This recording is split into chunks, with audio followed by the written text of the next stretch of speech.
నమస్తే, welcome to special focus. Dasara వచ్చేసింది, సందడి తెచ్చేసింది. తెలంగాణలో పూల జాతర, ఏపీలో శరన్నవరాత్రుల శోభ, తిరుమలలో బ్రహ్మాండ నాయకుని బ్రహ్మోత్సవం. 9 రోజులు 9 విశిష్టతలు. అవేంటి? ఏ రోజు ఏం జరుగుతుంది? దసరా ధమాకా మొదలైంది. ఎక్కడ చూసినా పండుగ హడావిడే. తెలుగు రాష్ట్రాల్లో శరన్నవరాత్రుల శోభ కనిపిస్తోంది. తెలంగాణలో బతుకమ్మ ఉత్సవాలు ధూమ్ధామ్గా మొదలయ్యాయి. ఎంగిలి పూల బతుకమ్మతో ప్రారంభమైన ఉత్సవాలు సద్దుల బతుకమ్మతో ముగుస్తాయి. ఈ 9 రోజుల్లో ఏ రోజు ఏం చేస్తారు? విశిష్టతలు ఏంటో ఇప్పుడు చూద్దాం. దసరా వచ్చేసింది, సందడి తెచ్చేసింది. తెలంగాణలో పూల జాతర, ఏపీలో శరన్నవరాత్రుల శోభ, తిరుమలలో బ్రహ్మాండ నాయకుని బ్రహ్మోత్సవం. 9 రోజులు 9 విశిష్టతలేంటి? ఏ రోజు ఏం జరుగుతుంది? తెలుగు రాష్ట్రాల్లో దసరా పండుగ సందడి మొదలైంది. దేవీ శరన్నవరాత్రుల శోభ కనిపిస్తోంది. తెలంగాణలో తీరొక్క పూల పండుగ ప్రారంభమైంది. ఎక్కడ చూసినా పండుగ వాతావరణమే. దసరా సెలవులు రావడంతో జోష్ మరింత పెరిగింది. పట్నం వాసులు పల్లెబాట పడుతున్నారు. బస్టాండ్లు, రైల్వే స్టేషన్లు రద్దీగా మారుతున్నాయి. షాపింగ్ మాల్స్ కిటకిటలాడుతున్నాయి. అంతటా పండుగ హడావుడే. తెలంగాణ రాష్ట్ర పండుగ బతుకమ్మ ఉత్సవాలు మొదలయ్యాయి. తొలి రోజు ఎంగిల పూలతో బతుకమ్మను అలంకరించి మహిళలు పండుగను ప్రారంభించారు. బతుకమ్మ బతుకమ్మ ఉయ్యాలో, బంగారు బతుకమ్మ ఉయ్యాలో అంటూ గల్లీ గల్లీలు మారుమ్రోగాయి. తీరొక్క పూలతో బతుకమ్మల్ని పేర్చారు. దాని చుట్టూ చేరి పసిపిల్లల నుంచి పెద్దవాళ్ల దాకా ఆడిపాడారు. 9 రోజుల బతుకమ్మ పండుగలో మొదటి రోజు బతుకమ్మను ఎంగిలి పువ్వు బతుకమ్మ అని, చివరి రోజు బతుకమ్మను సద్దుల బతుకమ్మ అని పిలుస్తారు. ఈ రోజుల్లో ఆడపడుచులందరూ అత్తవారింటి నుంచి కన్నవారింటికి చేరుకుని ఈ పూల పండుగ జరుపుకుంటారు. ఈ 9 రోజుల్లో రోజూ బతుకమ్మలు చేసి ప్రతి సాయంత్రం వాటి చుట్టూ తిరుగుతూ ఆడతారు. ఆ తర్వాత దగ్గరలో ఉన్న జలాలలో నిమజ్జనం చేస్తారు.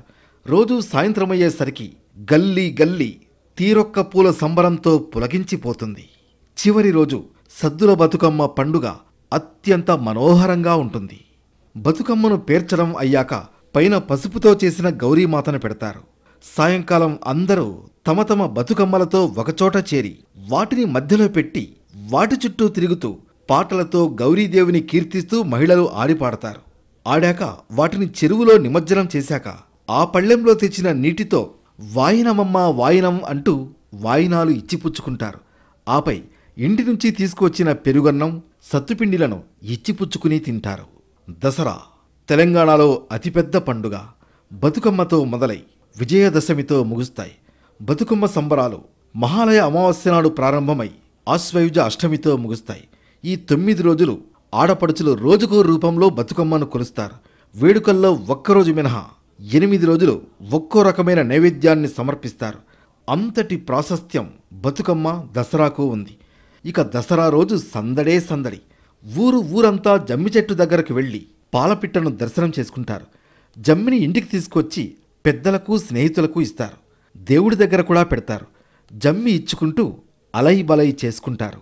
ఈ బతుకమ్మ ప్రకృతితో మమేకమైన పండుగ. రంగురంగుల పూలతో పల్లె నుంచి పట్నం దాకా శోభాయమానంగా మారిపోతుంది. ప్రకృతి రమణీయత కొట్టొచ్చినట్లుగా కనిపించే పూల జాతర ఇది. బొడ్డెమ్మతో మొదలు ఎంగిలి పువ్వు బతుకమ్మ, సద్దుల బతుకమ్మ, ఇలా దేని ప్రత్యేకత దానిదే. బతుకు అంటే తెలుగులో జీవించే లేదా జీవితం అని అర్థం. అమ్మ అంటే తల్లి అని అర్థం. దాన్నే బతుకమ్మ అని అంటారు. అంటే జీవితమంతా సంతోషకరంగా సాగిపోవాలనేది ఈ బతుకమ్మ పండుగ ఆంతర్యం. ఈ పండుగ మహాలయ అమావాస్య లేదా భాద్రపద అమావాస్యతో ప్రారంభమవుతుంది. దీన్ని తెలంగాణలో పెత్ర అమావాస్య అని కూడా పిలుస్తారు. ఈ రోజున గునుగు, తంగేడు, పట్టుకుచ్చు, బంతి, చేమంతి వంటి రకరకాల పూలతో బతుకమ్మను పేర్చి మహిళలంతా ఒకచోట చేరి ఆడి పాడడం సంప్రదాయం. ముందుగా ఇంట్లో బతుకమ్మను పూజిస్తారు. ఆ తర్వాత సాయంత్రం సమీపంలో ఉన్న దేవాలయాలు, చెరువుల దగ్గర మహిళలంతా గుమిగూడి సమిష్టిగా బతుకమ్మ వేడుకలు జరుపుకుంటారు. బతుకమ్మ పండుగ ప్రకృతిని ఆరాధించే పెద్ద పండుగ. ప్రపంచమంతా పూలతో దేవుడిని పూజిస్తే ఆ పూలనే పూజించే అరుదైన సంస్కృతి బతుకమ్మ. ఒకరోజు ముందే పూలను సేకరించి అలా నిద్ర చేసిన పూలతో బతుకమ్మను పేర్చడం వల్ల ఎంగిలి పూల బతుకమ్మ అని పిలుస్తారని కథనం. కొన్ని ప్రాంతాలలో తిన్న తర్వాత బతుకమ్మను పేరుస్తారు కాబట్టి ఎంగిలి పూల బతుకమ్మ అని పేరు వచ్చిందని చెబుతూ ఉంటారు. ఈ పండుగ వర్షాకాలపు చివరిలో శీతాకాలపు తొలి రోజుల్లో వస్తుంది. అప్పటికే వర్షాలతో చెరువులన్నీ మంచినీటితో నిండి ఉంటాయి. రకరకాల పువ్వులు రంగురంగులలో ఆరుబయట పూసి ఉంటాయి. వీటిలో గునుగు పూలు, తంగేడు పూలు బాగా ఎక్కువగా పూస్తాయి. బంతి, చేమంతి, నందివర్ధనం లాంటి పూలకు కూడా ఇదే సమయం. ఈ టైంలో రకరకాల పూలు ఒక పెద్ద ఆకర్షణగా ఉంటాయి. ఆడపడుచులు ప్రకృతి సౌందర్యాన్ని అద్భుతమైన రంగురంగుల పువ్వులతో కీర్తిస్తూ బతుకమ్మ పండుగను జరుపుకుంటారు. ఇదో పూల పండుగ, ప్రకృతిని పూజించే పండుగ. 9 రోజుల పాటు ఆడిపాడి గౌరీదేవిని అత్యంత భక్తి శ్రద్ధలతో పూజించే తెలంగాణకే ప్రత్యేకమైన పూల సంబరం బతుకమ్మ పండుగ. తెలంగాణ ఆచారాలు, సంప్రదాయాలు, పద్ధతులు తెలిపేలా బతుకమ్మ పాటలను పాడతారు. బతుకమ్మ పాటలలో పురాణ, ఇతిహాస కథలు మొదలుకొని తెలంగాణ వీరుల కథలు, జానపద ఇతివృత్తాలు కూడా ఉంటాయి. బతుకమ్మ బతుకమ్మ ఉయ్యాలో, బంగారు బతుకమ్మ ఉయ్యాలో అంటూ పాడే పాటలు మొదలుకొని ఒక్కేసి పువ్వేసి చందమామ, ఒక్కజాములాయ చందమామ, చిత్తూ చిత్తూల బొమ్మ, శివుడి ముద్దుల గుమ్మ అంటూ పాటలు మహిళల నోటి నుంచి జాలువారతాయి. ఇంత చక్కని, అందరూ సమిష్టిగా జరుపుకునే అందమైన, అద్భుతమైన పండుగ ప్రపంచంలోనే బతుకమ్మ ఒక్కటే. 2వ రోజు అటుకుల బతుకమ్మ, 3వ రోజు ముద్దపప్పు బతుకమ్మ, 4వ రోజు నానబియ్యం బతుకమ్మ, 5వ రోజు అట్ల బతుకమ్మ, 6వ రోజు అలిగిన బతుకమ్మ, 7వ రోజు వేపకాయ బతుకమ్మ, 8వ రోజు వెన్నముద్దల బతుకమ్మ, 9వ రోజు సద్దుల బతుకమ్మ ఆడతారు. బతుకమ్మ 9 రోజుల సంబురం. కానీ 6వ రోజు ఆడరు. 6వ రోజుని అర్రెం అంటారు. 9 రోజులు బతుకమ్మ ఆడితే ఇంటి పనులు కుంటుపడతాయని 6వ రోజున విశ్రాంతి తీసుకుంటారని చెబుతారు. 6వ రోజుని అలిగినా అని కూడా అంటారు. సద్దుల బతుకమ్మ దసరాకు 2 రోజుల ముందు వస్తుంది. తెలంగాణ ప్రత్యేక రాష్ట్రం ఏర్పడిన తర్వాత బతుకమ్మను అధికారికంగా రాష్ట్ర పండుగగా నిర్వహిస్తున్నారు. ఇది తెలంగాణకు మాత్రమే ప్రత్యేకమైన పండుగ. తెలంగాణ సంస్కృతి సంప్రదాయాలకు ప్రతీక. తెలంగాణ అస్తిత్వం బతుకమ్మలోనే ఉంది. ఈ సంప్రదాయం ఎలా మొదలైందో చెప్పడానికి ఎన్నో కథలు, పురాణాలు ప్రచారంలో ఉన్నాయి. నవాబులు, భూస్వాముల పెత్తందారీలో నలిగిపోతున్న తెలంగాణ గ్రామీణ సమాజంలో మహిళల బతుకులు దుర్భరంగా ఉండేవి. వారి అకృత్యాలకు నలిగిపోయిన వారిని, తట్టుకోలేక ఆత్మహత్యలు చేసుకున్న వారిని తలుచుకుని తోటి మహిళలు విచారించేవారు. వారికి ప్రతీకగా పూలను పేర్చి బతుకవమ్మ లేదా బతుకు అమ్మ అంటూ దీవిస్తూ పాటలు పాడేవారు. బతుకమ్మ బతుకమ్మ ఉయ్యాలో పాటల వెనుక ఉండే మర్మం ఇదే. చివరి రోజు సాయంత్రం ఆడపడుచులందరూ చక్కగా దుస్తులు, ఆభరణాలు ధరించి బతుకమ్మను వాకిలిలో పెడతారు. చుట్టుపక్కల ఉన్నవారు కూడా వారి బతుకమ్మలను ఇదే విధంగా అమర్చి వాటి చుట్టూ పెద్ద వలయాకారంలో చేరుతారు. చీకటి పడుతుంది అనగా ఈ బతుకమ్మల్ని తలపై పెట్టుకుని ఊరిలో ఉన్న పెద్ద చెరువు కాని, తటాకం వైపు గాని ఊరేగింపుగా బయలుదేరతారు. ఈ ఊరేగింపు అందంగా అలంకరించుకున్న బతుకమ్మలతో అత్యంత సుందరంగా, వైభవంగా ఉంటుంది. ఇది కొనసాగినంతసేపు జానపద గీతాలతో వీధులు హోరెత్తుతాయి. జలాశయం చేరుకున్న తర్వాత మెల్లగా బతుకమ్మలను పాటలు పాడుతూ, ఆడుతూ నీటిలో జారవిడుస్తారు. ఈ 9 రోజులు ఈ పాటలన్నీ అర్ధరాత్రి వరకు వీధులలో మారుమ్రోగుతాయి. శరన్నవరాత్రి పర్వదినాల వేళ ఇంద్రకీలాద్రి శిఖరాన వైభవంగా ఉత్సవాలు జరుగుతాయి.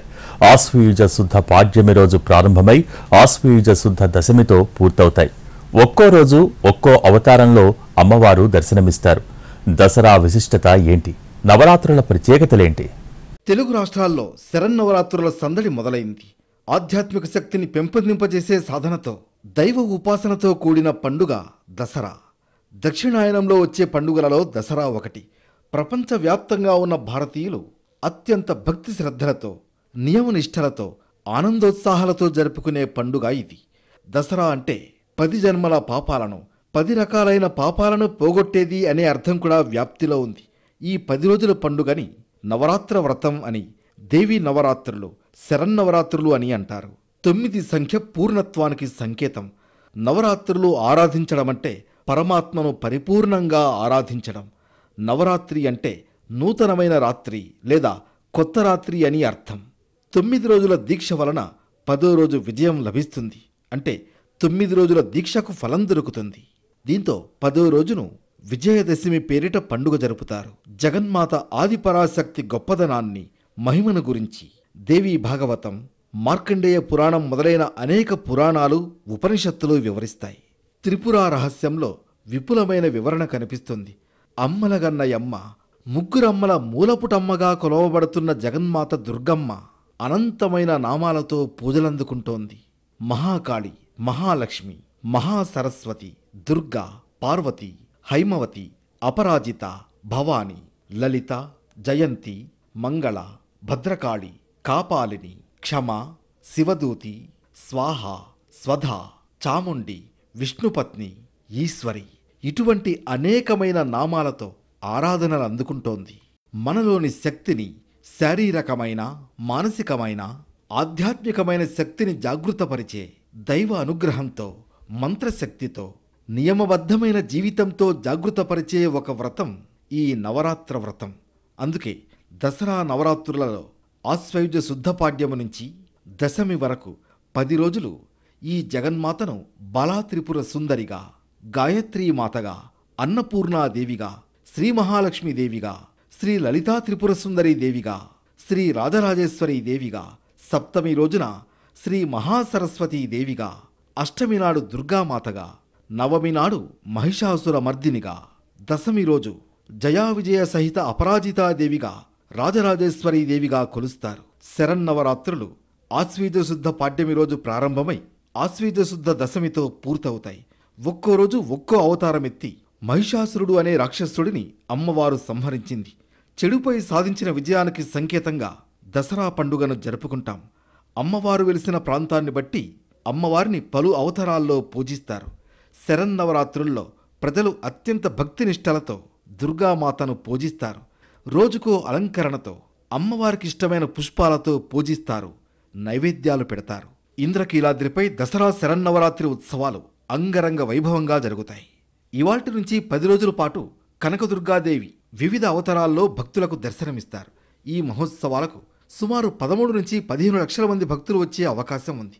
భక్తులకు ఎలాంటి అసౌకర్యం కలగకుండా తాగునీరు, వాహనాల పార్కింగ్, ఇతర సౌకర్యాలు సహా పటిష్ట ఏర్పాట్లు చేశారు. ఈసారి లేజర్ షో, కృష్ణమ్మ హారతుల కార్యక్రమం ప్రత్యేక ఆకర్షణగా నిలవనుంది. అమ్మవారు 10 అవతారాల్లో భక్తులకు కనువిందు చేరున్నారు. కనకదుర్గమ్మ తల్లి నిజంగా చల్లని తల్లి.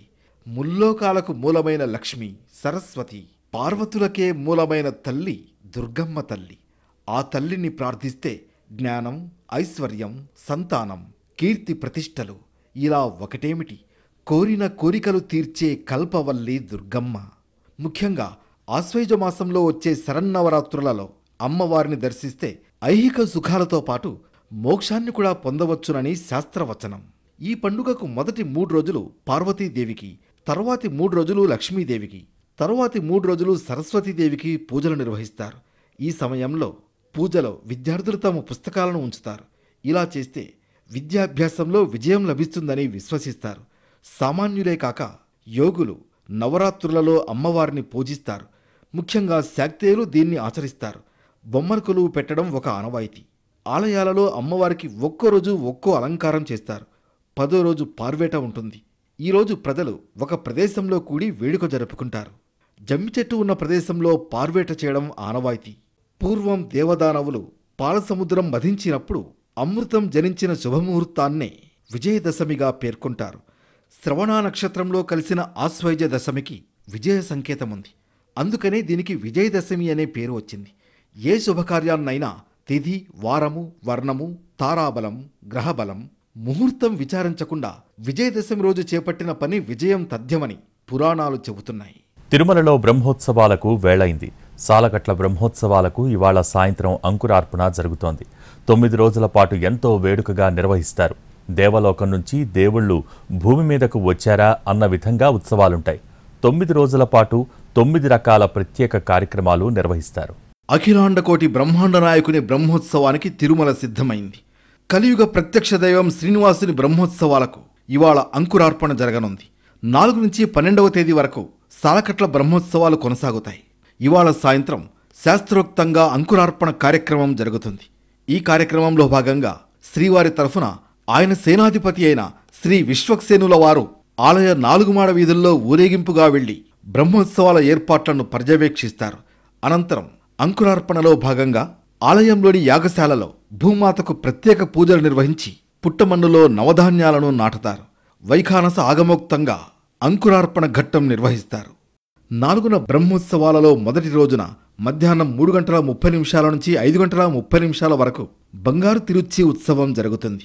అదే రోజు సాయంత్రం 6 గంటలకు ధ్వజారోహణం కార్యక్రమంతో శ్రీనివాసుని బ్రహ్మోత్సవాలకు ముక్కోటి దేవతలకు ఆహ్వానం పలికే కార్యక్రమం ఉంటుంది. అనంతరం రాత్రి 9 నుంచి 11 గంటల వరకు పెదశేష వాహనంలో స్వామివారు ఊరేగుతారు. రెండవ రోజు ఉదయం 8 గంటల నుంచి 10 గంటల వరకు చినశేష వాహనంలో స్వామివారు ఊరేగుతారు. మధ్యాహ్నం 1 గంట నుంచి 3 గంటల వరకు స్నపన తిరుమంజనం పేరిట ఉత్సవర్లకు అభిషేకం జరుగుతుంది. అదే రోజు రాత్రి 7 గంటల నుంచి 9 గంటల వరకు హంసవాహనంపై శ్రీవారు విహరిస్తారు. 6న మూడవ రోజు ఉదయం 8 గంటల నుంచి 10 గంటల వరకు సింహవాహనంపై శ్రీనివాసుడు ఊరేగుతాడు. సింహం బలానికి వేగానికి ప్రతీక అని చెబుతూనే మనుషులు తమలో జంతు ప్రవృత్తిని అదుపు చేసుకోవాలని చెప్పడమే ఈ వాహనం ఉద్దేశం. అదే రోజు మధ్యాహ్నం 1 గంట నుంచి 3 గంటల వరకు స్నపన తిరుమంజనం జరుగుతుంది. రాత్రి 7 గంటల నుంచి 9 గంటల వరకు ముత్యపు పందిరి వాహనంపై కలియుగనాథుడు విహరిస్తాడు. ముక్తి సాధనకు స్వచ్ఛమైన మనసు కావాలన్నది ఈ వాహన సేవ ఆంతర్యం. 7న బ్రహ్మోత్సవాలలో 4వ రోజు ఉదయం 8 గంటల నుంచి 10 గంటల వరకు కల్పవృక్ష వాహన సేవ జరుగుతుంది. క్షీరసాగర మదనంలో ఉద్భవించిన కల్పవృక్షం కోరిన వారికి మాత్రమే వరాలిస్తుంది. కానీ శ్రీవారు తన భక్తులకు అడగకుండానే వరాలు ప్రసాదిస్తాడు. అదే రోజు సాయంత్రం 7 గంటల నుంచి 9 గంటల వరకు సర్వభూపాల వాహనంపై బ్రహ్మాండ నాయకుడు విహరిస్తాడు. అహంకారాన్ని తొలగించి శాశ్వత ఫలాన్ని ఇస్తుంది ఈ వాహన సేవ దర్శనం. 8న బ్రహ్మోత్సవాలలో 5వ రోజు ఉదయం 8 గంటల నుంచి 10 గంటల వరకు మోహిని అవతారంలో శ్రీవారు భక్తులను అలరిస్తారు. శివుడిని సైతం సమ్మోహనపరిచి క్షీరసాగర మదనం నుంచి వెలువడిన అమృతాన్ని దేవతలకు మాత్రమే పంచేలా చేసిన అవతారం ఇది. మంచి పనులు చేస్తే చాలు మీకు మంచే జరుగుతుందని చెప్పడమే ఈ అవతారం ఉద్దేశం. అదే రోజు రాత్రి 7 గంటల నుంచి 12 గంటల వరకు గరుడ వాహన సేవ జరుగుతుంది. ఈ సేవను చూడడానికి ముక్కోటి దేవతలు భూమిపైకి వస్తారని బ్రహ్మాండ పురాణంలో వివరించారు. తనకు నిత్య సేవకుడైన గరుత్మంతుడి మీద ఊరేగుతూ భక్తులను అనుగ్రహిస్తారు శ్రీవారు. గరుడుడితో స్వామికి గల అనుబంధాన్ని చాటి చెప్పే సేవ ఇది.